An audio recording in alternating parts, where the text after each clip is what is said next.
ತರಿಸ್ಬೇಕಾಗಿತ್ತು. ಸ್ವಲ್ಪ ಒಳ್ಳೆ ಕ್ವಾಲಿಟಿ ಕೊಡಬೇಕು ಅಂತಿದ್ದಕ್ಕೆ ಒಂದು ಸ್ವಲ್ಪ ಕಡಿಮೆ ತರಿಸಿದ್ದೀನಿ. ಯಾರಿಗಾದರೂ ಸಾಕಾಗಿಲ್ಲ ಅಂತಂದ್ರೆ ಮತ್ತೆ ನಾನು ಬೈಕೋಬೇಡಿ, ದಯವಿಟ್ಟು ಏನು ಲೀಸ್ಟ್ ಕೊಟ್ಟಿದ್ದೀವಿ ತರಿಸ್ಕೊ ಮೇಡಮು, ಅಷ್ಟು ತರಿಸ್ಕೊಟ್ಟಿದ್ದೀವಿ. ಏನೋ ಟೋಲ್ ಸಿಬ್ಬಂದಿಗೂ ತರಿಸ್ಕೊಟ್ಟಿದ್ದೀವಿ, ನಮ್ಮ ಪತ್ರಿಕಾ ಮಿತ್ರರಿಗೂ ಮತ್ತು ಯೂಟ್ಯೂಬರ್ಸ್ಗೂ ತರಿಸ್ಕೊಟ್ಟಿದ್ದೀವಿ. ದಯವಿಟ್ಟು ಇದೇ ರೀತಿ ನಾವು ಕಾರ್ಯಕ್ರಮಗಳು ಮಾಡಬೇಕಂದ್ರೆ ನಿಮ್ಮ ಸಹಕಾರ ಇರಬೇಕು. 100 ಜನ ಒಳ್ಳೇದು ಮಾಡಿ ಯಾರಿಗೂ ಒಬ್ಬರಿಗಾಗಿಲ್ಲ ಅಂತ ದಾರಿಯಲ್ಲಿ ಬೈಕೊಂಡಾಗ ನಮಗೂ ಮಾಡೋದು ಒಂದು ಸ್ವಲ್ಪ ಬೇಜಾರಾಗುತ್ತೆ. ಬೆಳಗ್ಗೆ ಒಂದು 20-30 ಕೊಡ್ಬೇಕು, ಏನಪ್ಪ ಅವ್ರಿಗೆಲ್ಲ ತಗೊಂಡು ನಮಗೂ ಹೋದ್ರು, ಇಲ್ಲ ನಾವು ಪಬ್ಲಿಕ್ಗೆಲ್ಲ ಕೊಡೋಕ್ಕೋದ್ರೆ ಜಾಸ್ತಿ ಆಗುತ್ತೆ ಅಂತ ಹೇಳಿದ್ವಿ. ದಯವಿಟ್ಟು ಯಾರು ಅನ್ಯತಾ ಭಾವಿಸಬೇಡಿ. ನಮ್ಮ ಕೈಲಿ ಆದಷ್ಟು ಸಮಾಜ ಸೇವೆ ಮಾಡ್ಕೊಂಡು ಹೋಗ್ತಾ ಇದ್ವಿ, ಇದೇ ರೀತಿ ಮುಂದುವರಿಸ್ತೀವಿ ಅಂತ ಹೇಳ್ತಾ ಎಲ್ಲರಿಗೂ ಒಂದು ನಮ್ಮ ಮಾತು ಮುಗಿಸ್ತಾ ಇದ್ದೀವಿ.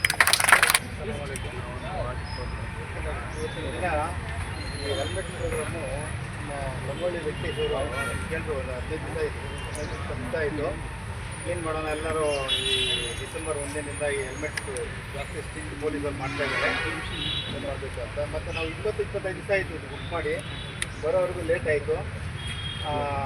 ಒಳ್ಳೆ ಏನು ಮಾಡೋಣ ಅಂದರು. ನಾನು ಹೇಳಿದೆ ಬೇರೆಯವ್ರ ಹತ್ರ ಎಲ್ಲ ದುಡ್ಡು ಇರುತ್ತೆ, ಅವ್ರು ತೊಗೊಳ್ತಾರೆ. 600-800-1000 ರೂಪಾಯಿ ಆಗುತ್ತೆ.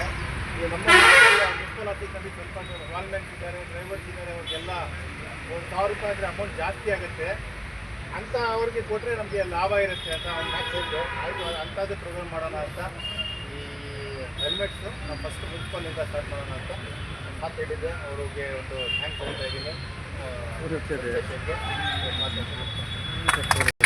ಕಾರ್ಯಕ್ರಮಕ್ಕೆ ಕರೆದಿರೋದಕ್ಕೆ ಇಲ್ಲಿ ವೇದಿಕೆ ಮೇಲೆ ಇರೋಂಥ ಎಲ್ಲ ನಾಯಕರಿಗೂ ಒಂದು ಸುತ್ತ ಒಂದು ಹೆಲ್ಮೆಟ್ನಿಂದ ಒಂದು ಕುಟುಂಬನೇ, ನಮ್ಮ ಕೃಷ್ಣಣ್ಣ ಹೇಳ್ದಂಗೆ ಒಂದು ಕುಟುಂಬಕ್ಕೆ ಜೀವನ ಕೊಟ್ಟಂಗಾಗುತ್ತೆ.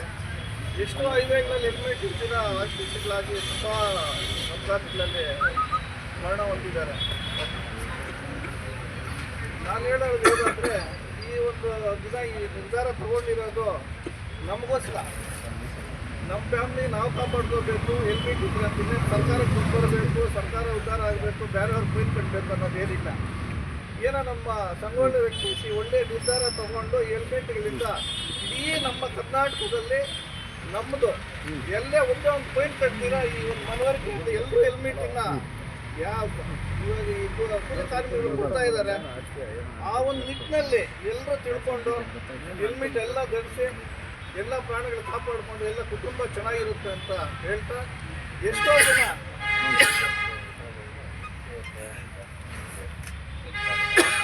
ಕೂಡ ರಾತ್ರಿ ನಮ್ಮ CMPS ನಿಶಾನೆ ಪ್ರಿನ್ಸಿಪಲ್ ಮಾತಾಡಿದ್ವಿ, ಇದೇ ಮಾತಾಡಿದ್ರು ರಾತ್ರಿ. ಇವಾಗ ಇಷ್ಟು ಜನ ಬಂದಿದ್ದೀವಿ, ಎಷ್ಟು ಜನ ಹೆಲ್ಮೆಟ್ ಹಾಕೊಳ್ತೀರ ಬಂದಿದ್ದಾರೆ ಕೈತು ಚೇಂಜ್ ಆಗಿಲ್ಲ. ಯಾರನ್ನು ಎತ್ತಿರೋದ ಇವಾಗ ಓದ್ತಾರೆ, ಮತ್ತೆ ಎಲ್ರಿಗೂ ಒಂದು ಮನವರಿಕೆ. ಇವಾಗ ಒಳ್ಳೆ ನಿರ್ಧಾರ ತಗೊಂಡಿದ್ದಾರೆ. ನನ್ನ ಅನಿಸಿಕೆ ಏನು ಅಂದರೆ, ನಮ್ಮ ಸಂಗೊಳ್ಳಿ ವೆಂಕಟೇಶ್ ಮುಂಬಾಲಲ್ಲಿ ಯಾರು ಹೆಲ್ಮೆಟ್ ಹಾಕ್ಕೊಂಡಿರೋ ಬರೋವಂಥ ಯಾರಿಗೂ ಅವ್ರು ಇದು ಬರೋಲ್ಲ. ಯಾರು ಎರಡು ಚೇಂಜ್ ಮಾಡಬೇಕು ಅನ್ನೋದು ಬರೋಲ್ಲ. ಅದರಿಂದ ಮಾತು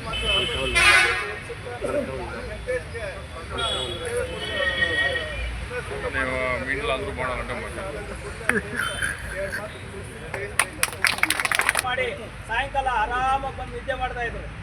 ಆದರೆ ಇವಾಗ ಆ ಕೆಲಸ ಇಲ್ಲ. ಏನಿದ್ರು ಸಹ ಮೆಂಟಲಿ ಸ್ವಲ್ಪ ಜಾಸ್ತಿ ನಮಗೆ ಟಾರ್ಚರ್ ಇರುತ್ತೆ. ಯಾಕಂತ ಹೇಳಿದ್ರೆ ಬಿಸಿ ಜೀವನ ನಮ್ಮದು. ಅಂತಹ ಬಿಸಿ ಜೀವನದಲ್ಲಿ ಬಾಕ್ಸ್ ತರಬೇಕು, ಪುಟ್ಟಿ ಇರಬೇಕು, ಕನ್ನಡಕ ತರಬೇಕು, ಮೊಬೈಲ್ ತರಬೇಕು, ಈ ಗಾಡಿ ಕೀ ಇಟ್ಕೋಬೇಕು, ಎಲ್ಲ ಬಿಸಿಯಲ್ಲಿ ಹೆಲ್ಮೆಟನ್ನು ಮರಿಬೇಡಿ.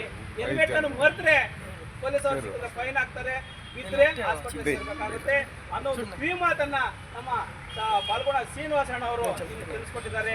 ಅವರಿಗೆ ನಮ್ಮೆಲ್ಲರ ಪರವಾಗಿ ಧನ್ಯವಾದಗಳನ್ನು ತಿಳಿಸ್ತಾ, ಈಗ ಈ ಒಂದು ಕಾರ್ಯಕ್ರಮದ ಕೇಂದ್ರ ಬಿಂದುಗಳು ನಮ್ಮ ಅಣ್ಣನವರು ಹಾಗೂ ಗ್ರಾಮ ಪಂಚಾಯತ್ ತಾಲೂಕ್ ಪಂಚಾಯತಿಯ ಮಾಜಿ ಅಧ್ಯಕ್ಷರು ಆಗಿರ್ತಕ್ಕಂಥ ಶ್ರೀಮಾನ್ ಗೋಪಾಳಣ್ಣವರು ನಮ್ಮೊಂದಿಗೆ